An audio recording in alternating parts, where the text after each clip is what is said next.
দর্শক, স্বাগত সবাইকে আমাদের নিয়মিত টক শো আনোয়ার ইস্পাত। এই সময়ে আমি জহিরুল আলম আজ আপনাদের সঙ্গে আছি।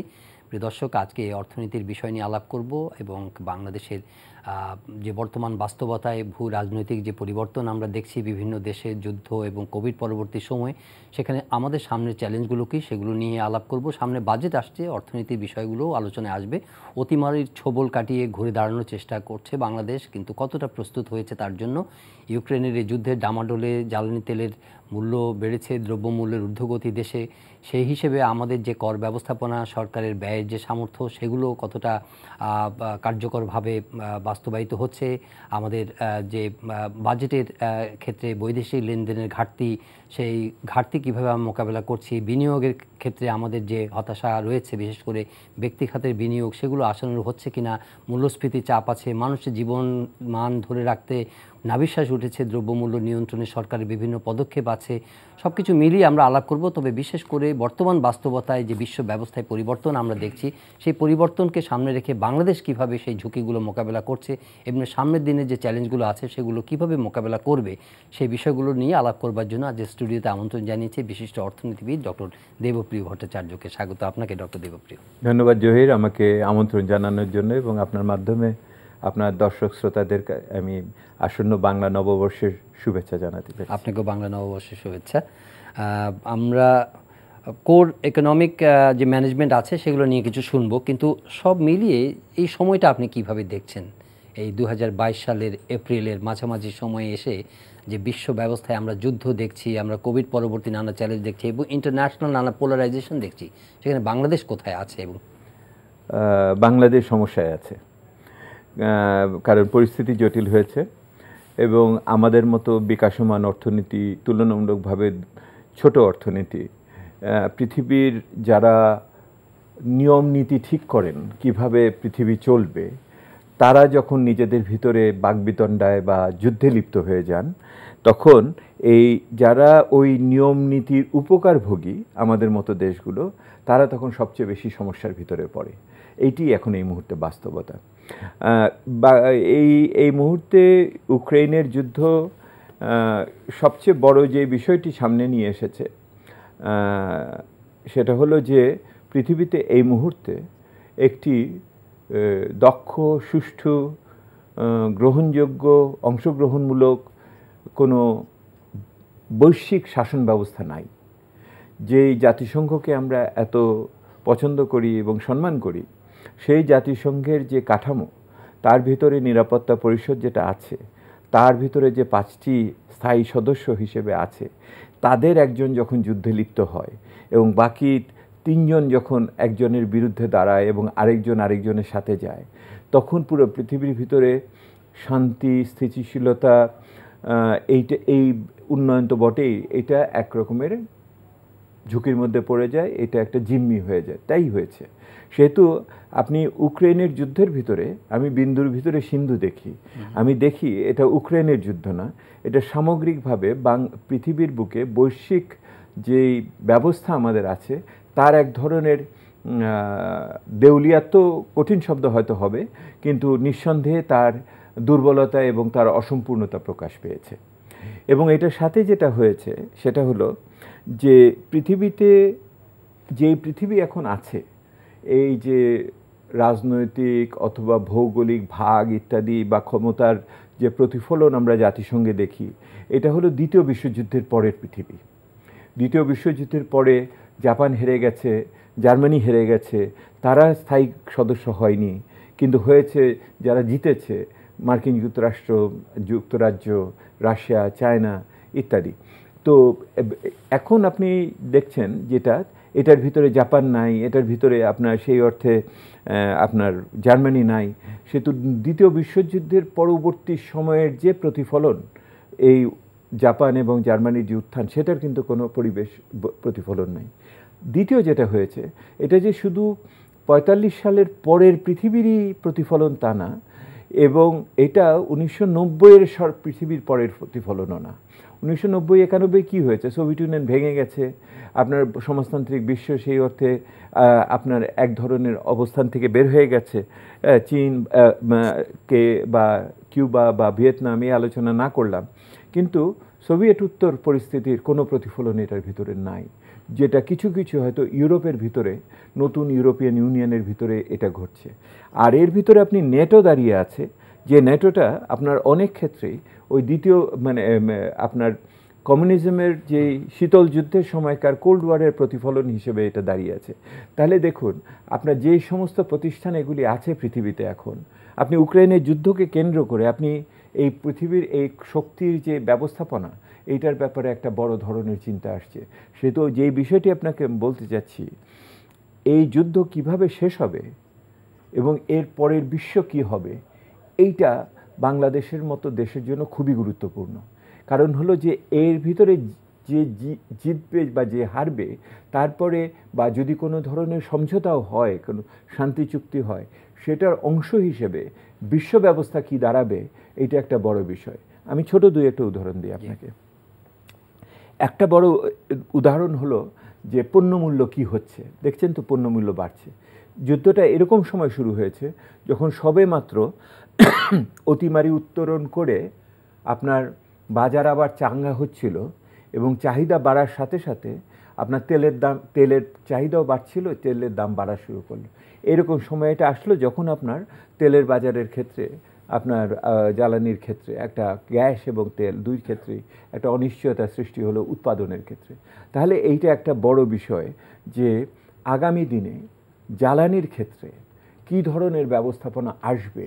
রাশিয়ার গ্যাসই বলেন বা মধ্যপ্রাচ্যের তেলই বলেন, কি ভেনেজুয়েলার তেল বলেন, এবং আপনারা দেখেছেন যে মার্কিন যুক্তরাষ্ট্র কেমন করে ভেনেজুয়েলার কাছে চলে গেছে এই ঘটনার ভিতর দিয়ে। সেহেতু দ্বিতীয় যেটা আসছে সেটা হলো আপনার সরবরাহ ব্যবস্থা। এই সময়কালে সবচেয়ে বড় সমস্যার যে পণ্যটিকে নিয়ে চিন্তায় সকলে, সেটা হলো আপনি মাইক্রোচিপস। যেই চিপসের ব্যতিরিকে আপনি কম্পিউটার তো নাই, আপনি যে কোনো আধুনিক যন্ত্রপাতি আপনি এটা দ্বারা তৈরি করতে পারেন না। সেহেতু এইটার সরবরাহের ক্ষেত্রে চীনই বলেন বা অন্য কোথাও থেকে বলেন, এটা ভেঙে পড়েছে। সেহেতু এইটার ফলে, এবং চীন যদি এখন রাশিয়ার সাথে থাকে, এখন এটার নিষেধাজ্ঞা কার উপরে কোথায় যেয়ে পড়ে এটা বলা যাচ্ছে না। তৃতীয় যে জিনিসটা এসছে সেটা হলো যে যেহেতু যোগাযোগ ব্যবস্থা এরকমভাবে আক্রান্ত হয়েছে অতিমারির সময় এবং পরবর্তীতে, এবং এটা যখনই বেরোবে তার থেকে আসার সময় জ্বালানির দাম বাড়ছে, পণ্যমূল্য বাড়ছে, সারের দাম বাড়ছে, ভোজ্য তেলের দাম, একমাত্র চিনির দাম কিছুটা কমেছে আন্তর্জাতিক বাজারে। তখন আপনার যেই নৌ চলাচলের যেটাতে লোকে অনেক মনে করছেন যে এই নৌ চলাচলের মাধ্যমে যেহেতু প্লেন বন্ধ, সেহেতু এইটার উপর চাপ পড়ছে, যেটাকে ম্যারিটাইম রুট বলে। হ্যাঁ, তো সমুদ্র চলাচলের এইটাতেও পণ্যমূল্য নেওয়ার ক্ষেত্রে অসম্ভব রকমের আপনার দাম বেড়ে গেছে। লজিস্টিক্স, যেটা বাণিজ্য লজিস্টিক্স, এটাও বেড়ে গেছে। অর্থাৎ আগামী যুদ্ধ উত্তর পরিস্থিতিতে, কোভিড উত্তর পরিস্থিতিতে, ট্রাম্প উত্তর পরিস্থিতিতে পৃথিবীতে আন্তর্জাতিক বৈশ্বিক আপনার শাসন ব্যবস্থা কি হবে, এটা যেমন গুরুত্বপূর্ণ, অর্থনীতির পণ্য সরবরাহ, আপনার বিভিন্ন এই যে চলাচলের ব্যবস্থা এবং যে সরবরাহ কাঠামো আছে এর ভঙ্গুরতা, এগুলিও নতুনভাবে আসবে। পৃথিবীতে দেখা যায় যে এই রকমের যখনই কোনো সংকট হয়, তারপরে আপনার প্রযুক্তিগত উন্নয়ন অনেক বড় হয়। ইতিবাচক দিক যদি থাকে তাহলে এটা উন্নতি হবে। কিন্তু বাংলাদেশের মতো দেশের কথা যদি বলেন, এই সবগুলো যেগুলিতে বললাম, এগুলি সবগুলোকেই মোকাবেলা করার জন্য বাংলাদেশের আরও বেশি তৎপরতা এবং সক্ষমতার প্রয়োজন করবে চাহিদাটা। এই যে নতুন বিশ্ব ব্যবস্থার কথা আপনি বলছেন, এর অন্তঃশাসনতা বা দুর্বলতা, যে কাঠামোগত যে এবং প্রতিষ্ঠানগতভাবে যে অসামঞ্জস্যতা, সেটার সঙ্গে বেশ কিছু ইম্পর্টেন্ট ঘটনা ঘটে যাচ্ছে যুদ্ধের বাইরেও। যেমন পাকিস্তানে একটা সরকারের পতন হয়ে গেল, শ্রীলঙ্কায় একটা সরকার অ্যাবাউট টু কোলাপস এবং সেখানের অর্থনীতি সাংঘাতিকভাবে ভেঙে পড়েছে। বাংলাদেশও আপনি যেমন বললেন যে ভেনেজুয়েলা যুক্তরাষ্ট্রের কাছাকাছি চলে এসেছে, অথবা যুক্তরাষ্ট্র ভেনেজুয়েলার কাছে চলেছে। আমরাও অ্যাপারেন্টলি দেখছি যে বাংলাদেশও যুক্তরাষ্ট্রের ভোটাভুটির আগে আমরা দেখলাম যে না, রাশিয়ার কাছাকাছি, আবার এখন বাংলাদেশ যুক্তরাষ্ট্রের কাছাকাছি অনেকটা এনগেজমেন্টের দিক থেকে আপনি কিভাবে বিশ্লেষণ করেন? আমি আপনার সাথে এই ভালো প্রশ্ন করেছেন আপনি, দুটোর সাথে আমি অন্য তাহলে বিষয় উত্তরণ সহজ হবে। দেখুন, এই যে বিশ্ব ব্যবস্থার এই সংকটকে মোকাবেলা করার জন্য আমাদের মতো দেশের সবচেয়ে বেশি যেটা দরকার করে সেই প্রস্তুতিটা, সেই প্রস্তুতিটির জায়গা হলো আমাদের দেশের প্রতিষ্ঠানগুলোর সক্ষমতা বৃদ্ধি এবং এটার সাথে জনসম্পৃক্তি, জবাবদিহিতা, স্বচ্ছতা ইত্যাদির বিষয়গুলো। আপনি যে পাকিস্তান এবং চীনের কথা, শ্রীলঙ্কার কথা বললেন, আমি হয়তো নেপাল, মালদ্বীপও এর ভিতরে ঢুকিয়ে দিতে পারবো। সেটাতে আপনি যেটা মিয়ানমার তো আলোচনার প্রশ্নই ওঠে না, তারা আরও চরম অবস্থায় আছে। তাহলে দেখবেন এই সব জায়গাতে হয় অর্থনৈতিক সুশাসন বিঘ্নিত হয়েছে অথবা তাদের রাজনৈতিক সুশাসন বিঘ্নিত হয়েছে, এবং অর্থনৈতিক সুশাসনের বিঘ্নিত হওয়ার কারণে রাজনীতি নষ্ট হয়েছে, আর রাজনীতি নষ্ট হওয়ার কারণে অর্থনীতি নষ্ট হয়েছে। শ্রীলঙ্কার উদাহরণ তার একটা জলজানো প্রমাণ, পাকিস্তান সেটারও একটা প্রমাণ। অর্থাৎ কি দেখেন, আপনি যে এরকম একটা নির্বাচিত পরিবার ভিত্তিক একর মতো একটি রাজাপাকসের পরিবার ছিল, সে এমন সমস্ত তার বৈধতার জন্য এমন সমস্ত প্রকল্প করেছে যেই প্রকল্পের কোনো অর্থনৈতিক যৌক্তিকতা নেই, এবং যেই দায় দেনা সৃষ্টি করেছে সেই দায় দেনা পরিশোধ করার মতো তার সক্ষমতা নেই, এবং কোভিড আসার কারণে তার পর্যটনের আয় বন্ধ হয়ে গেছে, অন্য রপ্তানিতে অসুবিধা হয়েছে, চায়ের দামের ক্ষেত্রে ওঠানামা আছে, এবং এরপরে তার ভ্রান্ত নীতি নিয়েছে কি না, একবারে তারা কৃষিতে আপনার জৈব সার ব্যবহার করার ক্ষেত্রে তাদের এক মত।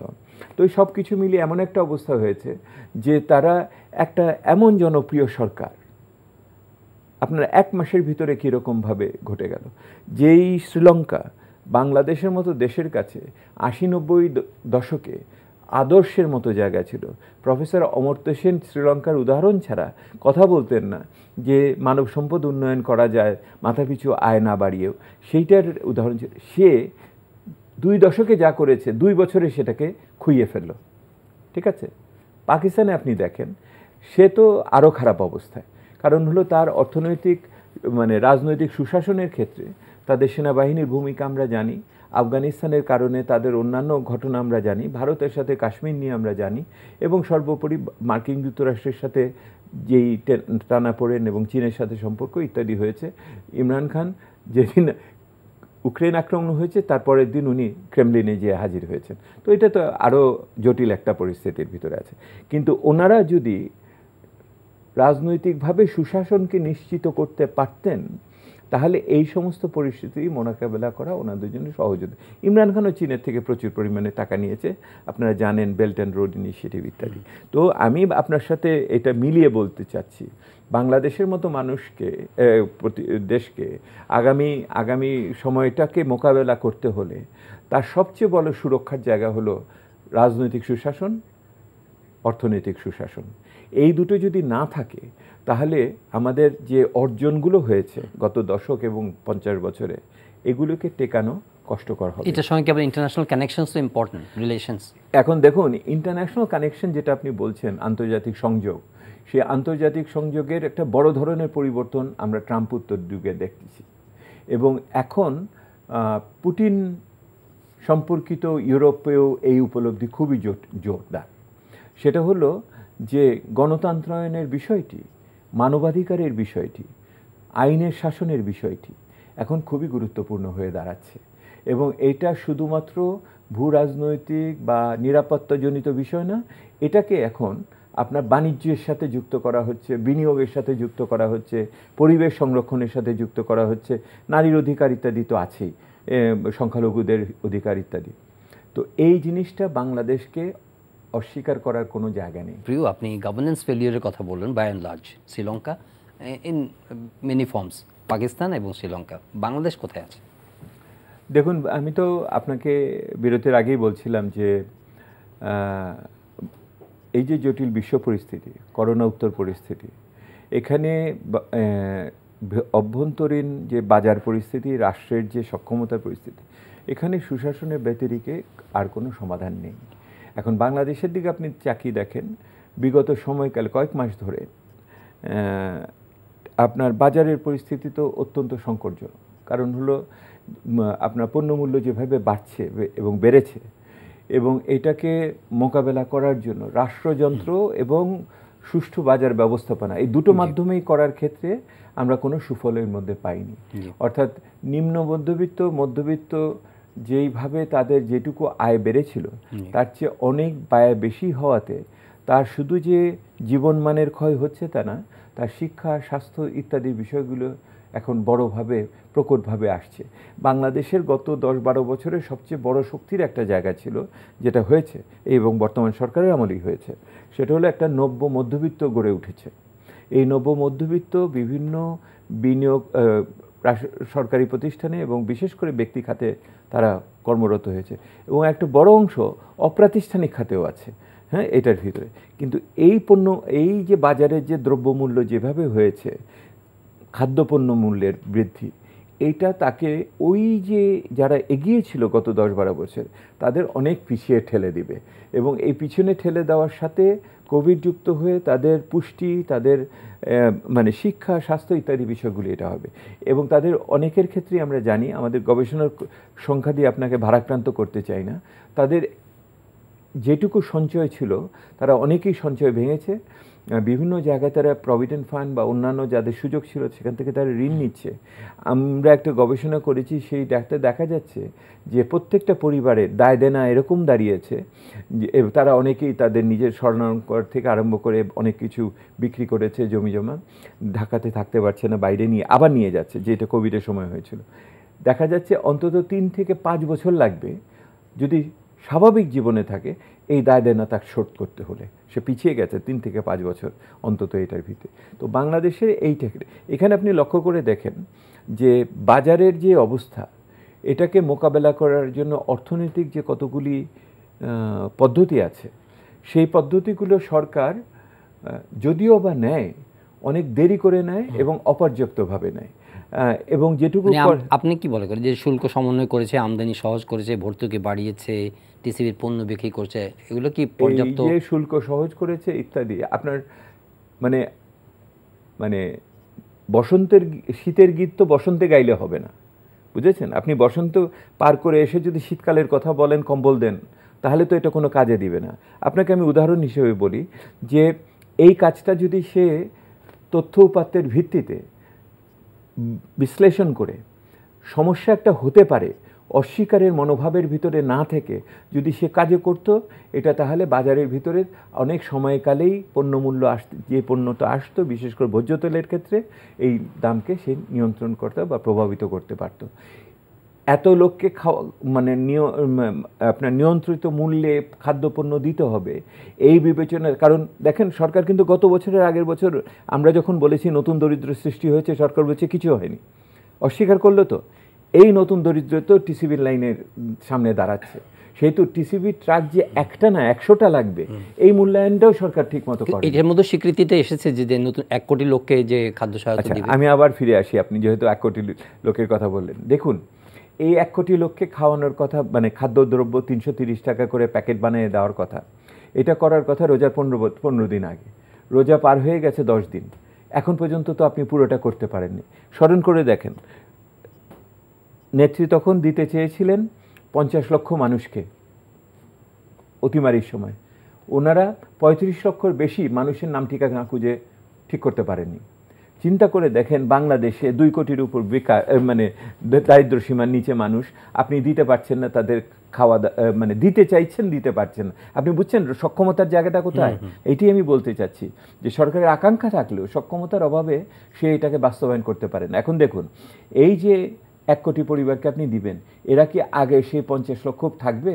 আসলে ওটা 38.5 হয়েছিল, কারণ 35, তার সাথে হলো নন এমপিওর বাইরের শিক্ষকদের আনা হয়েছিল, বরিশাল, ঢাকা দরিদ্র, নগর দরিদ্র আনা হয়েছিল, আপনার পরিবহন শ্রমিকদের আনা হয়েছিল। এখন কথা হলো, এদের তো কোনো তথ্য ভাণ্ডার নাই, এদের যে এরা কে কোথায়, আপনার আরও 37টা বিভিন্ন ধরনের যে প্রণোদনা কাঠামো আছে অথবা বিভিন্ন ভাতা আছে, তার ভিতরে আছে কি না আছে, তারা কি পাবে কি পাবে না, এইটার ব্যাপারে কোনো সমন্বয় নেই। খাদ্য মন্ত্রণালয় একমতো করে চলছেন, বাণিজ্য মন্ত্রণালয় আরেক মতো করে চলছেন, দুর্যোগ ব্যবস্থাপনা মন্ত্রণালয় আরেকভাবে চলছেন। তো এদের ভিতরে যে কোনো সমন্বয় করে যে একটা একীভূত আপনার সামাজিক সুরক্ষা কর্মসূচি দাঁড় করানো, এইটার তো কোনো উদ্যোগ নেই। এইটি সুশাসনের অভাব। আপনি যেটা হলো যে সুশাসন কি? সুশাসন হলো যে আপনার যে স্বল্প সঙ্গতি আছে তার সর্বোচ্চ ব্যবহার করার জন্য একটা প্রাতিষ্ঠানিক কাঠামো। আচ্ছা দাদা, সুশাসনের কথা যদি বলেন, আমার একটা বিভ্রান্তি আছে, সেটা হলো যে আপনি যে খাদ্য পণ্য মূল্যের একটা রাইজিং ঊর্ধ্বগতি, এটার ব্যাপারে তো কারো কোনো অস্বীকার করার কোনো কথা না, কিন্তু আমাদের যে আবার না অস্বীকার তো আছে, ইনফ্লেশনের যে স্ট্যাটিস্টিক্স আমি এই তো সেটা তো নিয়ন্ত্রণের মধ্যে আছে বলা হচ্ছে।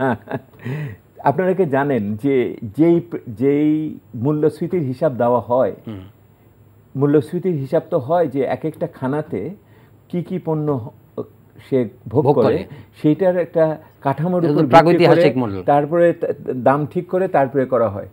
এইটা যেটা হচ্ছে এটা 2005 সালের ভোগ কাঠামোর উপর করা হচ্ছে।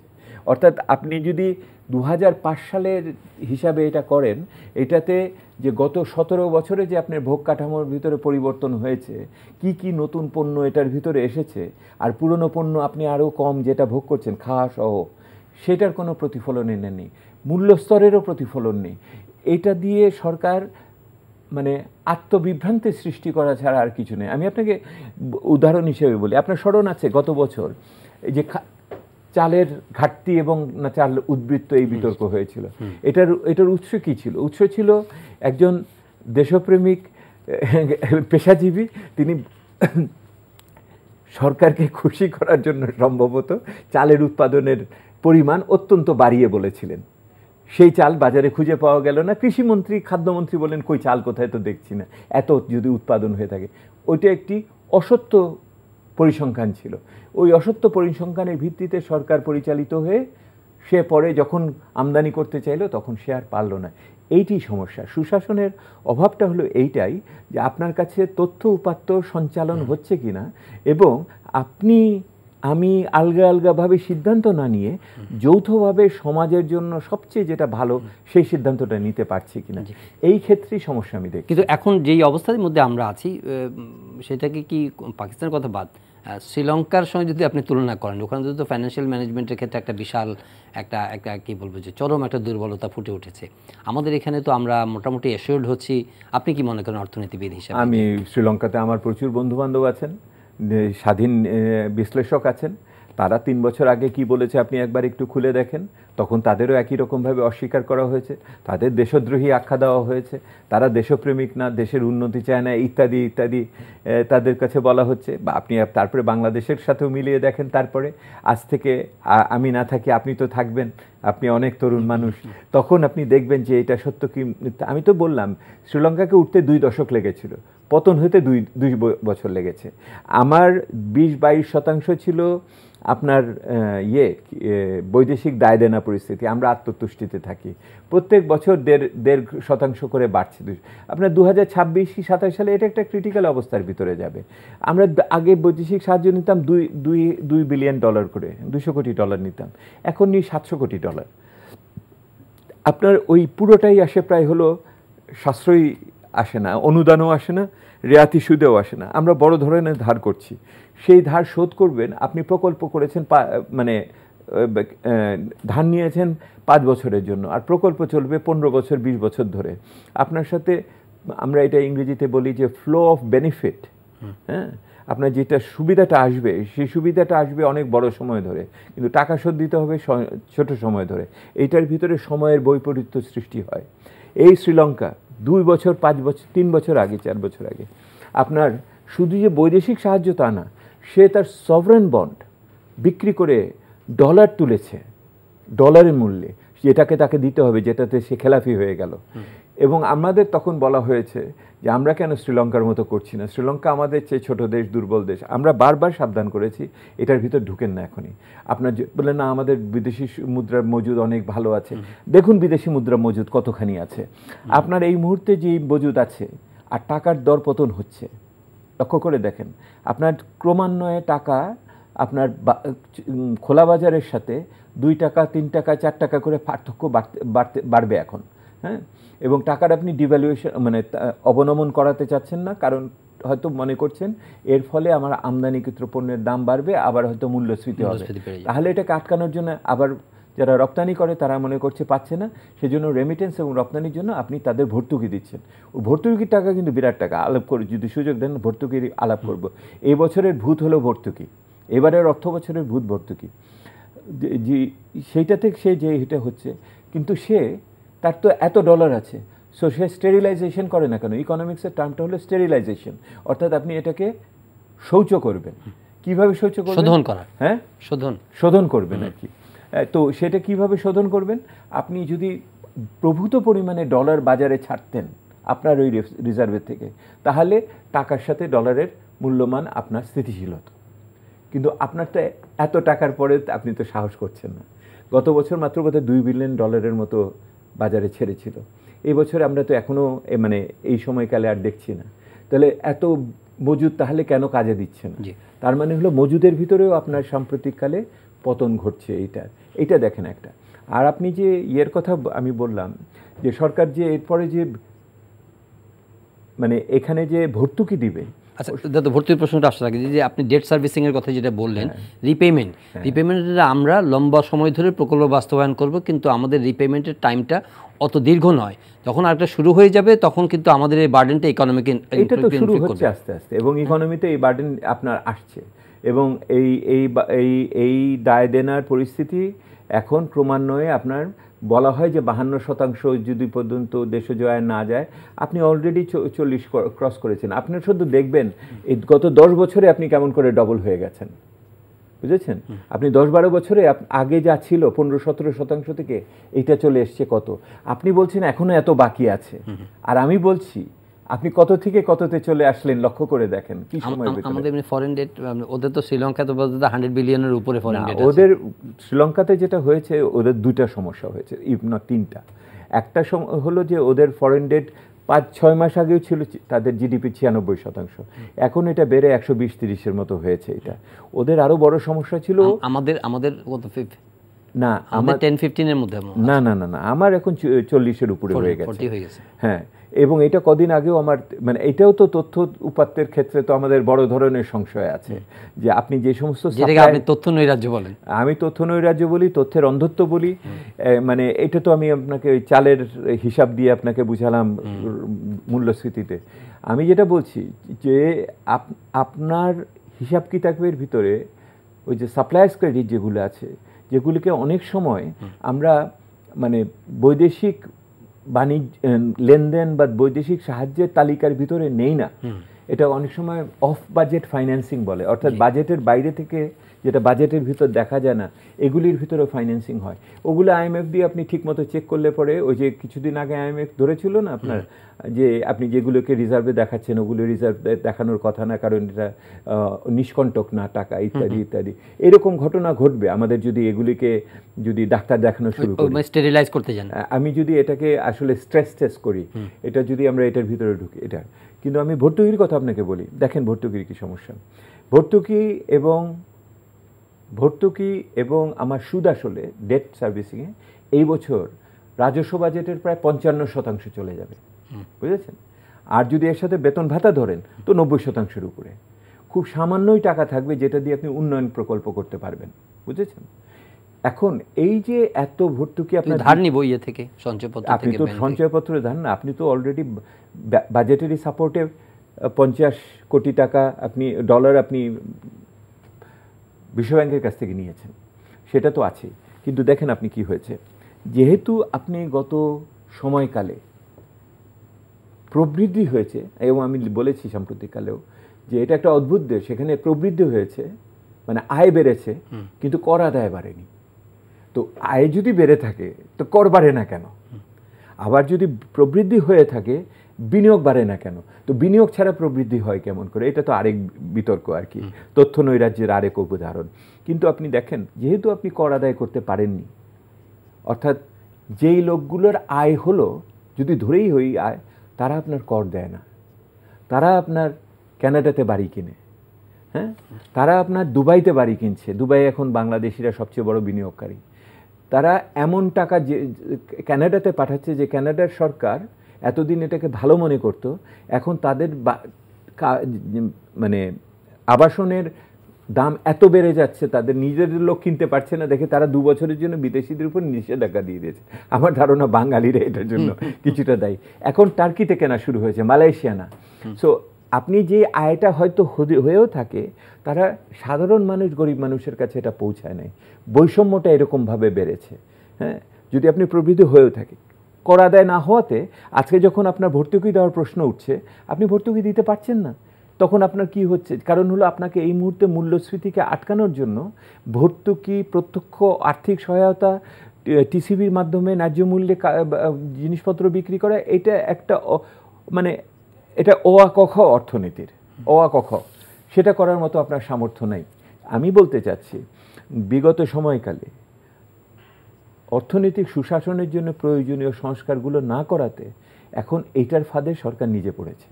তাহলে আমরা তো কমপ্লাসেন্ট কিভাবে হলাম যে না আমরা আসলে কি গত কয়েক মাসে আমরা খুব কম মানে আত্মতুষ্টিতে আছি? আমার তো মনে হয়, এখনো তো বলছি যে আমার মনে হয় না। আপনি মানুষের সাথে কথা বলে দেখেন, মানুষ তার জীবন দিয়ে, অভিজ্ঞতা দিয়ে এগুলিকে উপলব্ধি করছে যে তার যেটুকু অর্জন, যেটুকুই বা হয়েছিল, সেটা এখন হুমকির মুখে এসেছে। সবচেয়ে বড় হলো মধ্যবিত্তের জন্য। মধ্যবিত্ত খাদ্যের বাইরে, খাদ্য বহির্ভূত ভোগ যেগুলি করত, শিক্ষার ক্ষেত্রে, স্বাস্থ্যের ক্ষেত্রে, তার বিনোদনের ক্ষেত্রে, বেড়ানোর ক্ষেত্রে এবং বিভিন্ন জিনিসপত্র কেনা, তার বাড়িতে রেফ্রিজারেটর হয়ে গেছে, এইগুলি এখন অনেক কর্তৃত্ব, অনেক সময়। ডক্টর দেবপ্রিয়, তাহলে এগুলো মেরামতের সুযোগ কি? দেখুন, শ্রীলঙ্কা বা পাকিস্তান এগুলির থেকে আমরা যেটা শিখি সেটা হলো যে অর্থনৈতিক সুশাসন গুরুত্বপূর্ণ, রাজনৈতিক সুশাসনও গুরুত্বপূর্ণ, কিন্তু অর্থনৈতিক সুশাসন আপনি দিতে পারবেন না যদি তার পূর্ব শর্ত রাজনৈতিক সুশাসন না থাকে। রাজনৈতিক সুশাসনের অর্থটা কি? রাজনৈতিক সুশাসনের অর্থ হলো যে আপনি দেশ পরিচালনা করবেন জনমানুষের আকাঙ্ক্ষার ভিত্তিতে, তার নির্বাচিত প্রতিনিধিদের মাধ্যমে, এবং সেটি হলো গণতান্ত্রিক প্রক্রিয়ার ভিতরে আপনি এক ধরনের স্বচ্ছভাবে এবং জবাবদিহিভাবে আপনি করবেন।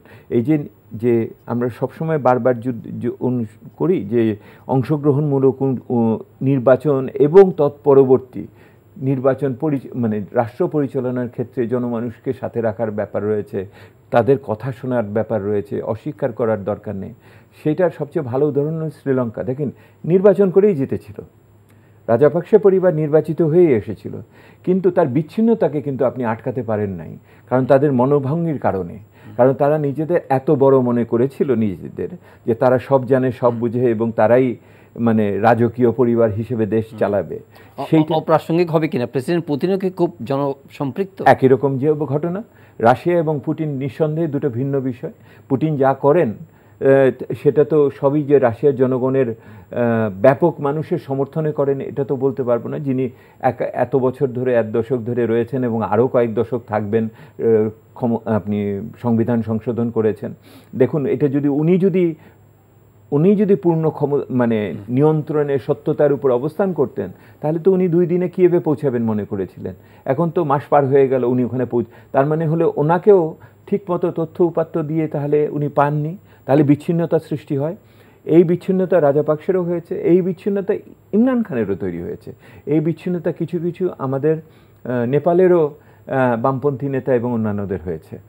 তো সেই ক্ষেত্রে আপনার বিষয়টি হলো যে আপনি এমন একটি অংশগ্রহণমূলক পরিস্থিতি রাখবেন যেখানে আপনার গণতান্ত্রিক কাঠামোগুলো কাজ করবে। দেখুন, আমি উদাহরণ হিসেবে বলি, এই যে দ্রব্যমূল্য বাড়ছে বা কোভিড উত্তর প্রতি অতিমারি আমার লাগবে, আমি জাতিসংঘে একটা বৈদেশিক অবস্থান নিচ্ছি, কোনোটা কি সংসদে আলোচনা হয়েছে? কোনো স্থায়ী কমিটিতে আলোচনা হয়েছে? কোনো ক্যাবিনেট মিটিংয়ে আলোচনা হয়েছে কিনা এটা তো আমরা জানি না। সেহেতু এই সিদ্ধান্তগুলোই বা কোথায়? ক্যাবিনেট মিটিং আলোচনা হয়েছে একটা, কিভাবে এই যদি স্যাংশন জারি থাকে, বহাল থাকে, তাহলে কিভাবে মানে রাশিয়ার সঙ্গে লেনদেন কিভাবে হবে সেটার উপায় নিয়ে আলোচনা হয়েছে। সেহেতু মানে নীতি পর্যালোচনার ক্ষেত্রে যে আপনার অংশগ্রহণমূলক ব্যবস্থা সরকারের ভিতরে আছে কিনা, সরকারি দলের ভিতরে আছে কিনা, এটা তো আমরা তো বুঝি না, আমরা তো দৃশ্যমান হয় না। এই যে আপনি বলছেন যে দেশের অর্থনৈতিক পরিস্থিতি, আমি আপনাকে জিজ্ঞেস করছি, আপনি ভালো করে খবর নিয়ে দেখেন, এই 3 বছরের ভিতরে আমাদের যে অর্থ মন্ত্রণালয়ের সংসদীয় স্থায়ী কমিটি আছে সেটা কয়বার মিটিং করেছে? মাসে তো একদিন করার কথা, দেখেন 2 বছরে বোধহয় 2 দিন বা 3 দিনের বেশি তারা বসেনি। কি আমার সংসদের জনপ্রতিনিধিদের কথা, এই যে অকার্যকর জনপ্রতিনিধিরা হয়ে যান, আমলাতন্ত্রের উপর আপনারা ক্ষুব্ধ হন, এইটাই হলো সমস্যার ভিতরে। এইটার একটা বড় কারণ হলো যেটার পুরো প্রতিষ্ঠানগুলোর ভিতরে জবাবদিহিতাটা কাঠামোটা বিচ্ছিন্ন বা বিঘ্নিত হয়ে গেছে। এই জবাবদিহি কাঠামোর সৃষ্টিই হলো অংশগ্রহণমূলক নির্বাচন। আপনার এখন তো আর কেউ রাগঢাক করে বলে না, সকলে খোলামেলায় বলে 14 নির্বাচন, 18 নির্বাচন, কোনোটাই জনমানুষের তুষ্টি দিতে পারেনি। সেহেতু এই যে রাজনৈতিক ঘাটতিটা রয়ে গেছে আমার, এই রাজনৈতিক ঘাটতিটা আমার অর্থনৈতিক সমস্যা মোকাবেলার ক্ষেত্রে দুর্বলতা সৃষ্টি করছে এবং এটাকে মোকাবেলা করার ক্ষেত্রে সাহস দিচ্ছে না। এমনকি বিদেশের সাথেও আমরা এই রকম জটিল পরিস্থিতিতে যে আচরণ করছি সেটাতেও আমরা ঠিক নীতিভিত্তিক বা ধারাবাহিক অবস্থানে থাকতে পারছি না। দেখুন, আপনি তো একটু আগে বলছিলেন জাতিসংঘ ভোট ইত্যাদি ইত্যাদি, মার্কিনের সাথে না কার সাথে। প্রথম ভোটটা আমরা দিয়েছি কার সাথে? প্রথম ভোটটা আমরা নিরপেক্ষ থেকেছি মোটামুটিভাবে সমস্ত দেশগুলোর সাথে মিলে, যে চীন রাশিয়ার সাথে মিলে। চীন রাশিয়া তো বিরুদ্ধে ভোট দিয়েছে, কিন্তু আমরা পুরা সাউথ এশিয়া দুই ভাগ হয়ে গেল। প্রথমবারের মতো ভারত, পাকিস্তান আর বাংলাদেশ আর শ্রীলঙ্কা একদিকে, ভুটান এবং নেপাল যারা মনে করা হয় ভারতের ছত্রছায়া থাকে, তারা স্বাধীনভাবে ভোট দিয়ে দিল বিরুদ্ধে। ঠিক আছে, দ্বিতীয়বার আমার যখন আসলো তখন আমরা ভোট দিলাম মানবিকতার কারণে। অথচ দেখুন, ওইটাতে বলেছিলাম আমরা, ওইটার আমরা দোষ দেওয়ার জন্য কোনো রাষ্ট্রকে দায়ী করতে চাই না। তো এইবারও তো এই দ্বিতীয়টাতে তো রাশিয়ার নাম ধরে গালি দেওয়া ছিল, তো কিন্তু আমরা তো দিলাম। সে তো আপনি তো বলতে পারবেন না শুধু। তারপরে যখন মানবিকতার উপরে সবচেয়ে বড় ভোটটা হলো এই হিউম্যান রাইটস, আমি আপনাকে জিজ্ঞেস করেছিলাম যে এই ভোটকে কেন্দ্র করে যুক্তরাষ্ট্রের কাছাকাছি এসেছে বাংলাদেশ, আপনি একটু কিউরিয়াস হয়ে। আমি তো তৃতীয় ভোট হয়েছে, তো এই দুটোর পরে তো তৃতীয় ভোট গেল। তৃতীয় ভোটে তো আমি আবার অন্যদের সাথে মিলে বিরত থেকেছি। প্রথমে বিরত থাকলাম, তারপরে পক্ষে দিলাম, আবার বিরত থাকলাম। তাহলে আপনি যে ওই যে মার্কিন যুক্তরাষ্ট্রের কাছে যাওয়া না যাওয়ার বিষয়টি বলছেন, সেটার ভিতরে এই মুহূর্তে কিন্তু কোনো বিকল্প কিছু হয়েছে অথবা পথ বদলানো হয়েছে এটা এখনো বলতে পারছি না আর কি। সেটার ভিতর দিয়ে সময় হয়তো নিচ্ছি। এটার ভিত্তিতে আমাদের সিদ্ধান্তটা অনেক জটিল, এটার কোনো সহজ সিদ্ধান্ত নাই। এটা নির্ভর করে আপনার শুধু বিশ্ব পরিস্থিতিকে আমি কিভাবে মূল্যায়ন করি, শুধু ইউক্রেন দিয়ে হবে না। আমি আপনাকে শুরুতেই যে বলেছিলাম যে বিশ্ব কাঠামোতে কি দাঁড়াচ্ছে প্রাতিষ্ঠানগুলোতে, এবং এই যুদ্ধ উত্তর পরিস্থিতিতে কী রকমের বিশ্বে আমাদের মতো ছোট দেশগুলো ওখানে দুর্বল হয়ে কিভাবে ঢুকবে না, সেও কি তার কথা বলার সুযোগ পাবে, সেইটা একটা বড় বিষয় হিসেবে থাকবে। তাহলে আমাদের যে নেতৃত্ব এই চ্যালেঞ্জগুলো মাথায় রেখে আপনি যে বললেন একটা নির্বাচনের উপর গুরুত্ব দিচ্ছেন এবং একটা সুষ্ঠু রাজনৈতিক ব্যবস্থা যদি গড়ে ওঠে তাহলে এগুলো মোকাবেলা করা। আমি আপনাকে বলছি, দেখুন, যদি আপনার বৈধতা, জনসম্পৃক্ততা, একজন রাজনীতিবিদের যেটা হয়, সেটা যদি শক্তিশালী থাকে তাহলে সে কিন্তু বিদেশের চাপও মোকাবেলা করতে পারে। যদি সেটা না পারে তাহলে তাকে আত্মসমর্পণ করে। পাকিস্তান তার সবচেয়ে ভালো উদাহরণ, বুঝেছেন? যদি সত্যিকারের বৈধতা ইমরান খানের থাকতো, কারণ তার নির্বাচনটার ক্ষেত্রেও পিছনে কলকাঠি নাড়া হয়েছে 2018 সেই ক্ষেত্রে, সেও কিন্তু দুর্বল। হ্যাঁ, সেও সেনাবাহিনী তার পিছনে ছিল, এখন হয়তো সমর্থন সরিয়ে নিয়েছে। সেহেতু বাংলাদেশের জন্য একটা বড় জিনিস হলো এই রকম পরিস্থিতিকে মোকাবেলা করতে হলে তার আত্মশক্তিতে বলীয়ান হতে হবে। আত্মশক্তির সৃষ্টি হয় জনগণের শক্তি থেকে। আমার সংবিধান তাই বলে, আমার স্বাধীনতার সংগ্রাম তাই বলে, বঙ্গবন্ধু তাই বলেছেন। তো আমি ওই পথের থেকে আমি মনে করি বাংলাদেশের জন্য একটি, যদি আপনি বলেন সুশাসনের ব্যাপারে, অর্থনৈতিক সুশাসনের পূর্বশর্ত হিসেবে রাজনৈতিক সুশাসন দরকার। আর এই দায়িত্ব দেশে সবার, এই দায়িত্ব সবার। আমরা নাগরিক সমাজ যারা করি সেটা দেশ আমার, এটা মিডিয়া যারা করেন তারা, যারা রাজনৈতিক দল করেন তারা, যেই আপামর ভোটার আছে তাদেরও। সেহেতু সকলকে সচেতন হতে হবে যে এই গণতান্ত্রিক প্রক্রিয়ার উত্তরণে আমাদের সকলেরই কিন্তু একটা লভ্যাংশ আছে, ওই লাভটা বুঝে নিতে হবে। ধন্যবাদ ডক্টর দেবপ্রিয় ভট্টাচার্য এই অনুষ্ঠানে আসার জন্য। প্রিয় দর্শক, আজকের অনুষ্ঠান এখানে শেষ করছি। যে গণতান্ত্রিক উত্তরণের কথা বলা হচ্ছে, সেই প্রত্যাশিত সেই উত্তরণের পথে আমরা এগোবো এবং সবার সেখানে যার যা দায়িত্ব রয়েছে সে দায়িত্ব সম্পর্কে সচেতন হব এবং সেই অনুযায়ী ভূমিকা পালনের চেষ্টা করবে সবাই সংশ্লিষ্ট যারা আছেন। সেই আশাবাদ রেখে আজকের অনুষ্ঠান এখানে শেষ করছি। দেখা হবে আবারও পরের অনুষ্ঠানে। চাইলে আপনারা অনলাইনে অনুষ্ঠানটি দেখতে পারেন, ভিজিট করুন ntvd.com। এছাড়া ইউটিউব ভেরিফাইড ফেসবুক পেজে আমাদের জনপ্রিয় অনুষ্ঠান খবরের আপডেট চাইলে আপনারা জেনে নিতে পারেন।